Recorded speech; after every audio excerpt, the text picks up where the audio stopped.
Thank you, good pastor, and thank you for letting my daughter and I worship with you today.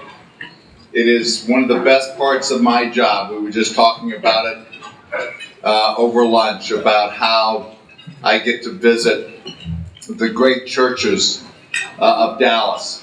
And it is you understand one of the reasons why this city is so good, because the foundation of faith in this town is truly special, and it's truly pleasantly surprising for me. I'm a church-going person, and I have my whole life, but I just didn't understand the breadth and the depth of this in Dallas.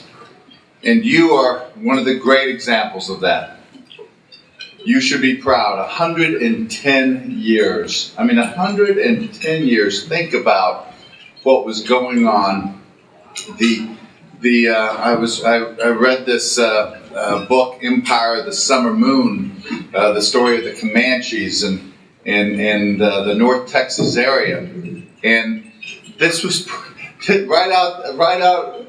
On the other side of town was Comanche territory back then. I mean, it's just amazing how fast things have changed. You should be proud because you've accomplished so much in that time. Someone once said, and I love this term, that antiquity creates authenticity. And the simple term of that is, if you've been around a long time, somehow you're doing something good. And I think that's what this church has done, and it is a great example of that. For the years of being here in this building, I mean, that truly is one of the great sanctuaries in the city of Dallas.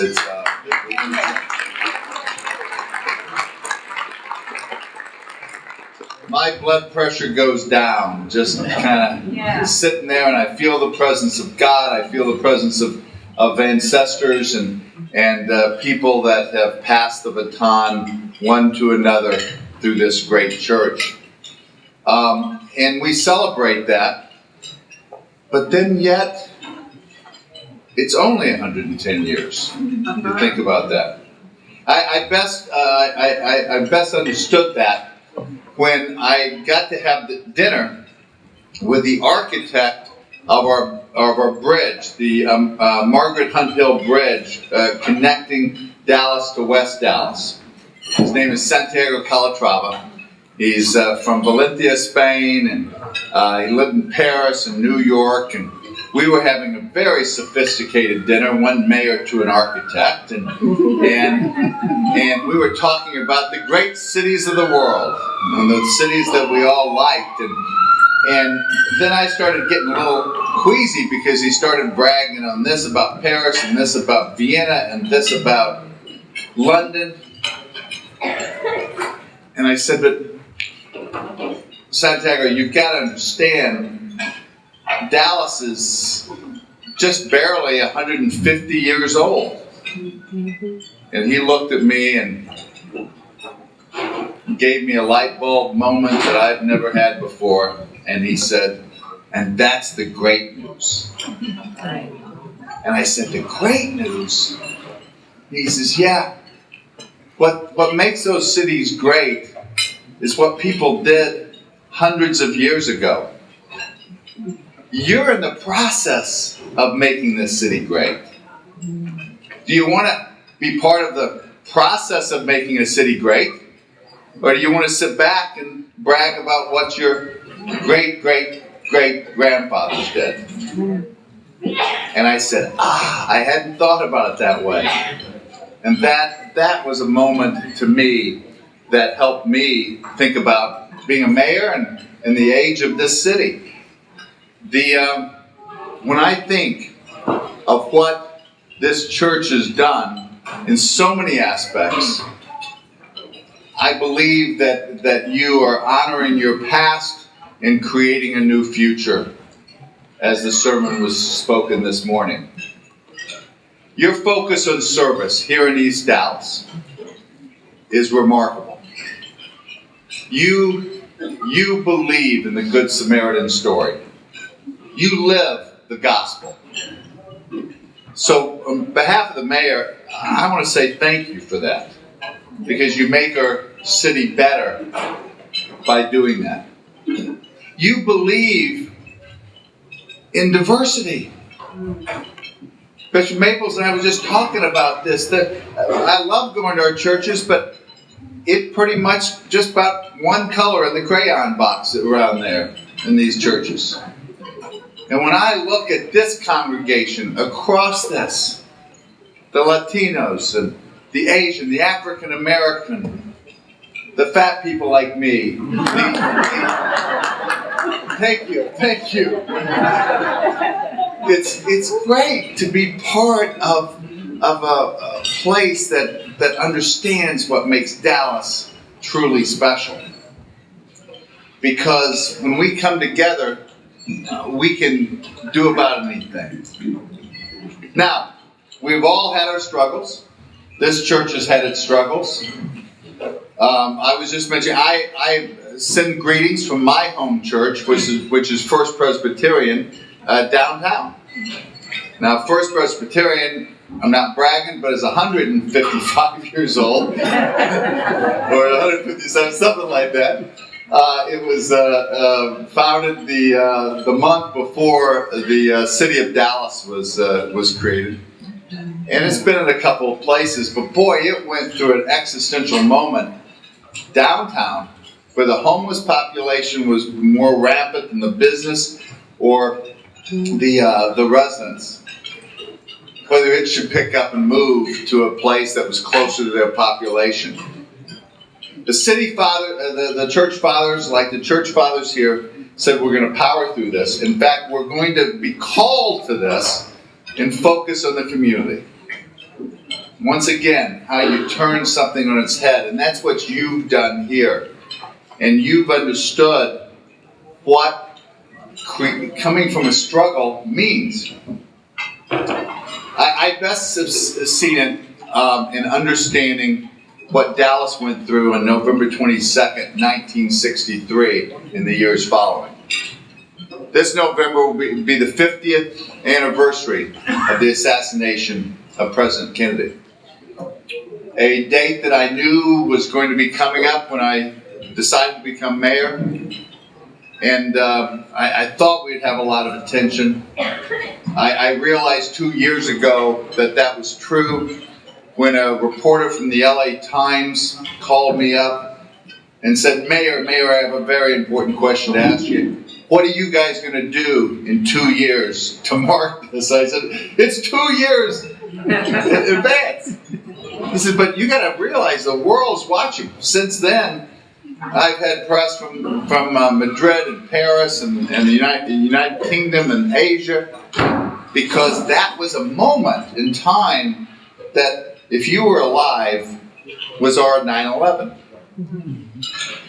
And all the eyes and all the searchlights are turning on Dallas. So we're going to, I think, have an honorable memorial and honor the life and legacy and leadership of President Kennedy that day. But I started to learn about Dallas even more so. What Mayor Johnson did in the years following.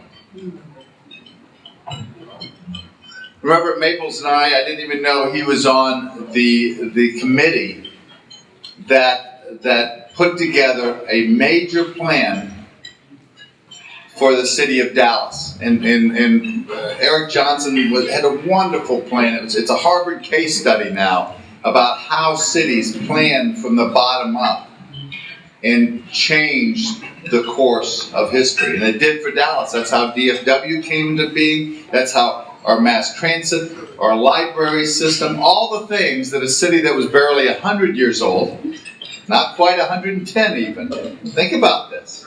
What that mayor did to launch us into the next 100 years. And I think that's a story for us. across America, across the world, Dallas was a city of hate. How do you come out of that? How do you come out of that and build to where we are in 2013? A lot of hard work, a lot of hope, a lot of strategic decisions that are correct, and I believe in a faith in the goodness of God. Now, it's our turn, as you said. That was the phrase. It's our turn. And let me tell you this, one thing I know about politics and sports, you're only as good as yesterday's paper. All right?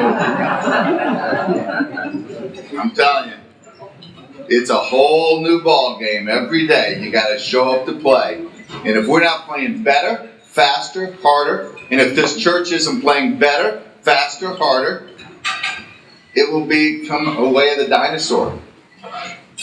And so I want to say, help Dallas become the city that I think we all know it can be, that Calatrava was talking about with the future, that Eric Johnson envisioned for us.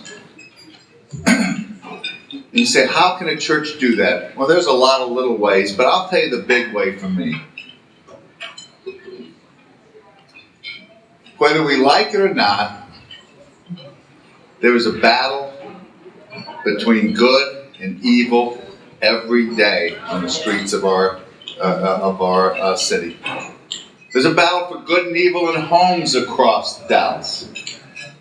The epidemic of domestic violence is just, it's mind-blowing. I didn't even understand it till we had a string of women killed by husbands that were estranged. 13,000 cases. Let me say that number again. 13,000 cases of domestic violence every year in the city of Dallas. That's a lot of women that are terrorized in their home and children's lives being destroyed. That's just one example. I don't want to focus on that. But there's so many issues that we've got to deal with. And I can't do them all, and the police department can't do them all, and one church can't do them all. But if we all come together and we are bastions for the goodness of God, and we focus on what we know is right, you are a very reasoned, thoughtful church. Be passionate in that. Don't get sidetracked with the anger that's out there. Fight this goodness with the love that I feel in this church every day. Please do it. You can make a difference. And I think if you really focus on the gospel, that's exactly what is being said. If you come prepared and you're making sure that you're good stewards of what we've been given, and you focus on the least of these, somehow something magically happens. And doors are open to this church, and are open to East Dallas, and are open to the city of Dallas. And then we look back in our elder years and say life was good, and we made a difference. You have made that difference. And Pastor, if you will come up, I have the great honor to read a special recognition for all that you've done in these many years. And it reads, whereas this year marks a noteworthy milestone for one of the oldest churches in the city of Dallas. And whereas as mayor of the city of Dallas, it is my honor to congratulate the East Dallas Christian Church on celebrating their 110 years of ministry and service in the Dallas community. And whereas on November 15th, 1903, the East Dallas Christian Church was founded under the guidance of Mr. John A. Stevens. And whereas with humble beginnings, the East Dallas Church was built on a community of faith, that of which is practiced through worship, service, and education, as its members and leaders dedicate their time and efforts towards putting their faith into action and strive to make a difference in East Dallas. And whereas the East Dallas Christian Church understands the importance of giving back to the community and has been a leading advocate for helping those in need. And whereas the East Dallas Christian Church has always fostered a welcoming atmosphere, creating outlets for youth and developing friendships, and lastly, by holding fast in the timeless traditions and belief of the Christian faith. And whereas today the East Dallas Christian Church is led by a fifth-generation member of the Christian Church, Senior Minister Deborah Morgan, and whereas may the Lord continue to give you guidance and wisdom as you seek to develop your members' spirituality and reach out to the East Dallas community.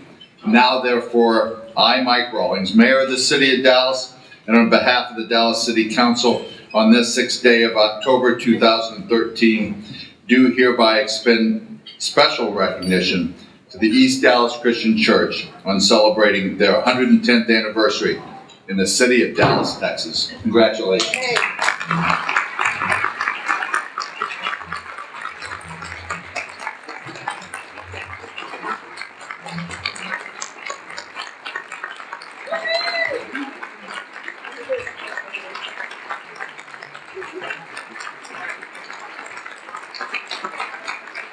Congratulations, and keep it up for another 110. Thank you.